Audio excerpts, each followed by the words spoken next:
여러분, 지금 살고 있는 집의 창문 밖 풍경을 한번 떠올려 보세요. 만약 창문 밖에서 이것이 보인다면 무조건 그 집에 오래 사셔야 합니다. 바로 이 집이 하늘이 내린 복을 주는 명당이기 때문입니다. 하지만 영상을 보시면서 우리 집 창문으로는 그런 게 안 보이는데요? 이렇게 걱정하시는 분들도 계실 겁니다. 괜찮습니다. 걱정하지 마세요. 제가 오늘 이 영상으로 창문으로 이것이 보이는 집은 왜 무조건 오래 살아야 하는 명당인지, 그리고 이것이 보이지 않는다면 어떻게 해야 좋은 기운을 끌어들일 수 있는지, 마지막으로 아파트 거주층의 풍수적인 기운들까지 모두 알려드리겠습니다. 시작 전에 구독과 좋아요, 알림 설정 한번 눌러주시면 좋은 기운이 여러분의 집으로 들어갈 수 있게 제가 기도하겠습니다. 꼭 부탁드리겠습니다. 여러분, 집에서 창문이 어떤 의미를 갖고 있는지 아시나요? 풍수에서 창문은 단순히 빛과 바람을 받아들이는 창구 이상의 의미를 가지고 있는데요. 창문은 바로 우리 집이 세상과 소통하는 기운의 출입구이기 때문이죠. 좋은 기운이 들어오는 집인지 나쁜 기운이 쌓이는 집인지를 결정짓는 아주 중요한 통로가 창문이라고 할 수 있습니다. 집안의 창문은 마치 사람의 눈과 같아서 어떤 풍경을 바라보느냐에 따라 집안에 머무는 기운도 달라지게 되는데요. 어떻게 달라질까요? 좋은 풍경은 좋은 기운을 끌어들여 집안의 재물과 건강운을 높이고, 반대로 나쁜 풍경을 매일 보게 되면 그 부정적인 기운까지 그대로 집안으로 끌어들이게 되는 것입니다.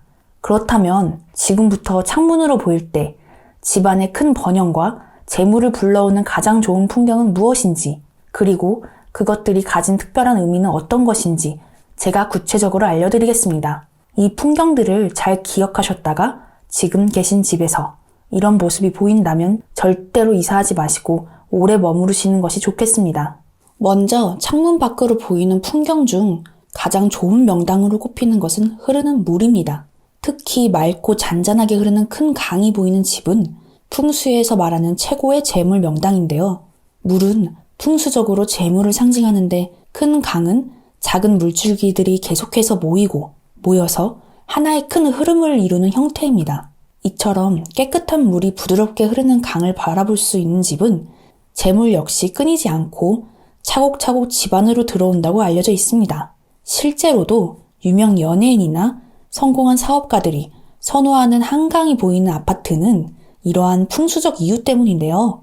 다만 물이 보인다고 모두 좋은 건 아닙니다. 흐르는 물이 오염되었거나 흐름이 지나치게 빠르고 거친 곳이라면 오히려 재물운을 막는 흉한 풍경이 될 수 있으니 꼭 물의 상태와 흐름을 확인하셔야 합니다. 또 하나, 집 밖에 부드럽게 둥글게 솟은 산이 보인다면 이 역시 훌륭한 명당의 조건입니다. 풍수에서는 이 산을 귀봉이라고 부르는데요. 귀봉은 마치 귀인이 앉아있는 형상으로 집안에 귀한 사람이 태어나거나 재물이 안정적으로 늘어나게 하는 매우 좋은 풍수 지형입니다. 둥근 산은 안정감을 상징하고 그 형태가 마치 보름달처럼 풍요로움을 뜻하기 때문에 집안에 늘 넉넉한 재물이 모이는 형국을 만들어줍니다. 특히 창문에서 바라봤을 때 산의 꼭대기나 시선 높이보다 조금 위에 있어야 가장 이상적인 기봉의 조건이 됩니다. 너무 크면 압박감을 주고 너무 작으면 기운이 약해지기 때문인데요. 또한 집의 좌측에 기봉이 위치하면 재물의 기운을 더욱 확실하게 붙잡아주는 효과가 있어서 특히 좋은 명당이라고 합니다. 이런 집은 대대로 재물을 쌓아가는 안정된 부를 누리게 됩니다. 마지막으로 창문을 통해 보이는 산 중에서 문필봉이라 불리는 뾰족하게 솟은 산도 집안에 큰 번영을 가져다 줍니다. 문필봉은 마치 붓끝이 하늘로 솟구치는 형상이라고 하여서 학문적 성공과 명예를 의미합니다. 실제로 조선시대 학자들이 거주했던 고택들을 보면 창문 밖에 이러한 문필봉이 보이는 경우가 많았습니다. 이처럼 문필봉이 보이는 집안에서는 자손들이 대대로 학업적으로 뛰어난 성과를 거두거나 예술 분야에서도 탁월한 능력을 보이며 사회적으로 높은 명성을 얻는다고 전해집니다. 그래서 자녀가 공부를 하거나 예술적 재능이 있는 가정이라면 꼭 문필봉이 보이는 집에 살고 있는 것이 훨씬 더 좋은 선택이라고 볼 수 있습니다. 정리하자면 창문으로 보이는 가장 좋은 명당 풍경은 크게 세 가지로 요약할 수 있습니다. 첫 번째는 재물을 끊임없이 불러오는 맑고 부드러운 강물, 두 번째는 안정적이고 꾸준한 불을 불러오는 둥글고 부드러운 귀봉. 세 번째는 학문과 명예를 높이는 뾰족한 문필봉입니다. 이러한 풍경 중 하나라도 창문에서 보인다면 그 집은 풍수적으로 큰 복과 번영이 약속된 집이며 오랜 시간 머물수록 그 운이 더욱 강해지는 집입니다. 그러므로 지금 여러분이 거주하는 집에서 이런 좋은 풍경이 보인다면 절대 그 집을 떠나지 마시고 오래오래 머무르시면서 그 좋은 기운을 충분히 누리시길 바랍니다. 지금까지 좋은 풍경에 대해 알려드렸는데요. 하지만 더 중요한 것은 바로 절대 피해야 하는 풍경입니다. 왜일까요? 풍수에서는 창문으로 보이는 나쁜 풍경은 집안의 기운을 흐트리고 재물과 건강에 나쁜 영향을 주기 때문입니다. 피해야 하는 풍경에 해당된다고 해서 걱정하지 마세요. 제가 어떻게 해야 좋은 기운을 불러올 수 있는지까지 말씀드리겠습니다. 이렇게만 따라하세요. 먼저 창문 밖으로 낡고 방치된 폐허나 무너져 가는 건물이 보인다면 꼭 주의가 필요합니다.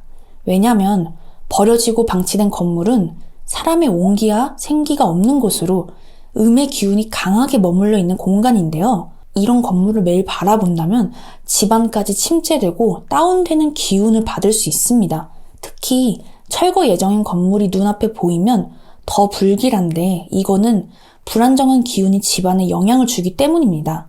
이럴 때는 커튼이나 블라인드로 시선을 가릴 수 있으면 설치를 해주시고요. 창가에 생명력 있는 강한 식물을 두어서 부정적인 기운을 차단하는 것이 가장 좋습니다. 두 번째로는 창문에서 정면으로 곧게 뻗어 집을 향하는 도로를 피해야 합니다. 우리 조상들은 이런 길을 칼길이라고 부르며 특히 꺼려했습니다. 도로가 곧게 집을 향하면 차들의 기운이 날카롭게 집 안으로 들어와서 가정의 화목을 해치고 가족의 건강까지 위협한다고 합니다. 이런 집에서 오래 살다 보면 집안 분위기가 점점 예민해지고 불화가 잦아지며 재물 또한 지속적으로 빠져나가게 됩니다. 만약 이런 도로가 보인다면 창문에 두꺼운 커튼을 설치하거나 그 창가 앞에 무성한 초록색 식물이나 블라인드를 설치해 두어서 나쁜 기운을 훑어버리는 것이 가장 좋습니다. 다음으로 주의할 풍경은 송전탑이나 고압선인데요. 현대사회에서는 전기를 피할 수 없지만 전기가 너무 강력하게 흐르는 송전탑이나 고압선이 창문 가까이 있으면 집안의 기운이 크게 흔들리게 됩니다. 이러한 전자파는 보이지 않는 기운이지만 건강과 정신적 안정에 나쁜 영향을 주고 두통이나 불면증 등 건강 문제를 일으킬 수 있습니다. 또한 재물운을 불안정하게 만들어 돈이 잘 모이지 않고 쉽게 빠져나가게 합니다. 특히 아파트의 경우 높은 층일수록 이 전자파의 영향을 더 많이 받을 수 있으니까 더 신중해야 합니다. 이런 풍경이 있다면 전자파 차단 필름이나 음이온을 방출하는 녹색 식물을 실내에 두어서 최대한 기운을 안정시키는 것이 정말 좋습니다. 또 피해야 할 중요한 풍경은 흐르지 않고 고여있는 물입니다. 이것을 썩은 물이라고 볼 수 있는데요. 풍수에서 흐르는 물은 재물을 상징하지만 고여있는 물은 반대로 정체된 그런 재물을 뜻합니다. 특히 저수지처럼 고여있는 물은 시간이 지나면 반드시 오염되고 나쁜 기운이 모이게 됩니다. 이 나쁜 기운이 집 안으로 흘러들어와서 집의 운을 막게 되는데요. 물이 고이면 썩듯이 재물 역시 계속 흘러야 하는 것인데 이렇게 된다면 썩어서 들어왔다가 그 정체되어 가난을 면하기가 어려워진다고 합니다. 만약 집 근처에 흐르지 않고 멈춰있는 물이 보인다면 창가에 맑은 물이 흐르는 그림을 걸어서 그 나쁜 기운을 어느 정도 중화시키는 것이 좋습니다. 마지막으로 피해야 할 것은 창문 밖으로 보이는 터널인데요. 터널은 풍수에서 음기가 강한 공간으로 생기를 흩어지게 하는 풍경으로 알려져 있습니다. 음기가 강한 터널을 매일매일 창문 밖으로 바라보게 되면 그 음한 기운이 집안까지 스며들어서 가정의 분위기를 침체시키고 건강과 재물운도 더 떨어뜨릴 수 있습니다. 터널이 보이는 집이라면 커튼 등으로 가려주고 직접적으로 눈에 띄지 않게 해주세요. 풍수에서는 좋은 기운을 받기 위해 창문 밖 풍경을 늘 깨끗하고 생기 있게 관리하는 것이 매우 중요합니다. 만약 구독자님분의 집에서 이와 같은 부정적이고 불길한 풍경이 보인다면 가능한 빨리 환경을 개선하는 것이 좋습니다. 환경을 바꾸기 어렵다면 창문에 두꺼운 커튼이나 안 보이는 블라인드를 달거나 녹색 식물을 활용해서 나쁜 기운을 차단하거나 흩어버리는 조치가 반드시 필요합니다. 창문 밖으로 보이는 풍경 하나만 바꿔도 구독자님의 집안에 머무는 기운이 크게 달라질 수 있습니다. 좋은 풍경이 주는 좋은 기운을 받는 것만큼 나쁜 풍경을 지혜롭게 피하는 것도 가장 중요한 거 아시죠? 그런데 여러분, 풍수에서 창문 밖의 풍경만큼이나 중요한 게 또 하나 있습니다. 내부 구조 중에서도 특히 안방과 거실의 크기 비율이 가족의 운을 결정짓는다는 사실 혹시 들어보셨을까요? 풍수에서는 집 내부 구조와 창문의 크기가 매우 중요하게 보는 요소입니다. 그 중에서도 특히 안방과 거실의 크기 비율이 우리 가족의 운을 결정짓는데요. 안방이 거실보다 크다면 사회적 성공을 부르는 집이라고 합니다. 안방이 크면 주인이 기운을 충분히 충전해서 외부에 나아가 큰 성취를 이루게 됩니다. 반대로 거실이 더 크다면 가족의 화목과 소통이 활발해져 가정의 운이 좋아질 수 있는데요.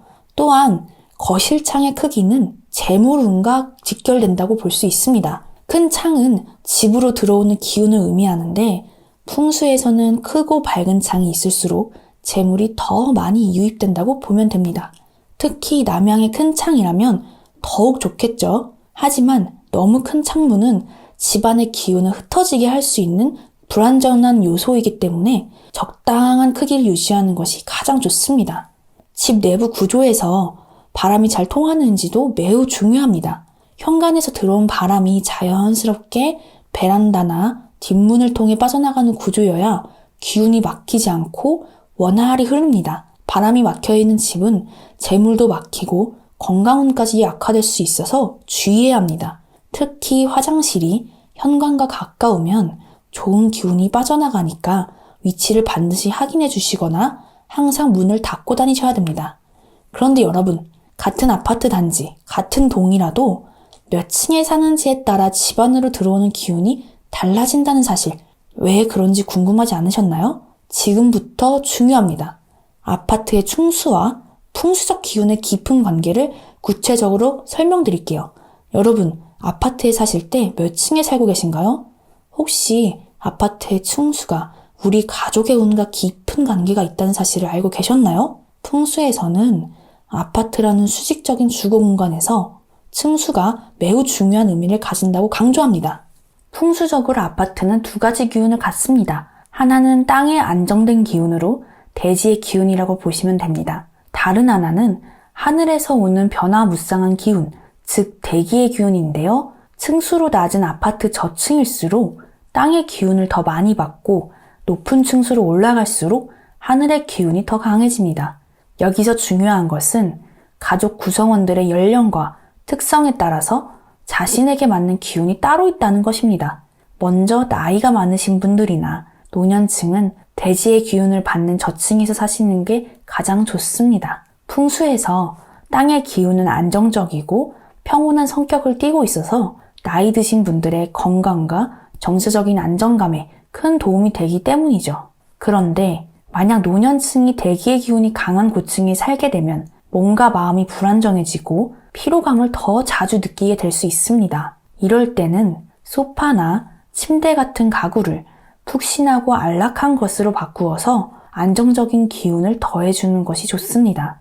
이런 작은 변화만으로도 집안의 기운이 더 안정적이고 편안하게 바뀔 수 있습니다. 반대로 젊은 사람들은 저층보다 고층에 사는 것이 더욱 좋습니다. 젊은 세대는 변화와 도전의 에너지가 필요하기 때문인데요. 높은 층일수록 하늘의 기운을 강하게 받아서 창의력과 활동성을 높이고 사회적으로 더 많은 기회를 얻을 수 있습니다. 하지만 젊은 세대가 저층에 살고 있다면 기운이 정체되어 자칫 도전적이거나 활동적인 삶이 위축될 수 있습니다. 반지하 같은 경우가 그렇죠.